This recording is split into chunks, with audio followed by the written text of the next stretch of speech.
Singapore is one of the greenest and cleanest cities around the world, but in several respects, we actually fall behind other Asian countries, such as in Japan, their energy efficiency, and Taiwan and Korea in terms of their recycling of waste. So do you have a new ambition for Singapore in the field of the environment? I do not believe we can ever equal the Japanese. They are the most thorough, the most disciplined, the most cohesive nation. When they decide to do something, they do it. I remember one energy crisis, and they said, no hotel, no room anywhere should be lower than 25 degrees C. And, well, I just sweated away, 25 degrees C. And they have tweaked their system to make energy most efficiently used. And their cars too. We learned productivity from them. I got the head of their productivity unit, Mr. Goto, a very old man who was, so I said, come down and help us. He helped us. He was an austere old man, and he represented the Japanese. And he looked at me and says, if you are serious, remember, productivity is a marathon with no finishing line. It struck me how profound his thinking was. Because the moment you start it and you think you've reached, you can still improve, and somebody will improve on it. So I think we'll always keep learning from them.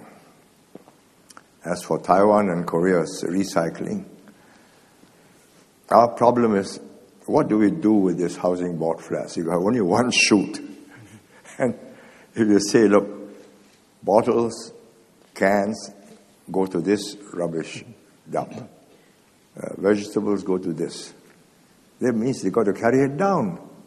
Or we'll have to restructure our HDB flats and have several chutes going down. We have thought about this very carefully, but just restructuring the buildings to make the lift stop on every floor. If you listen to Grace Hu's answer today in Parliament, in some blocks it may cost over nearly 100,000 per flat. So we are not doing it when it costs that high. You start putting 2-3 chutes into every flat. Where do you find the space? And what will it cost? So we are stuck, and we are thinking of ways and means to at least get bottles. The reusable parts should not go into the incinerator. Then we must get them. How do we find out whose bottle has gone into the chute? You don't know. How do we put a metal detector and say, you have done it, you pay a fine?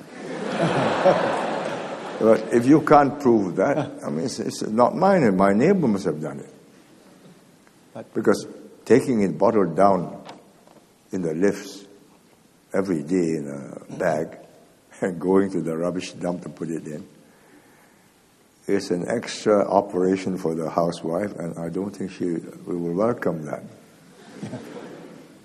And then what about for the new generation of HDB flats? Perhaps we could consider separating just food waste from other waste, and then on a voluntary basis encourage people to dispose of. It can be done, but I mean it's going to increase the cost of the building, and we are not sure that they will cooperate. Because down the chute, if you find something that shouldn't be there, whose chute put it there? In Singapore, you've got to be able to pinpoint, says you. Then he obeys.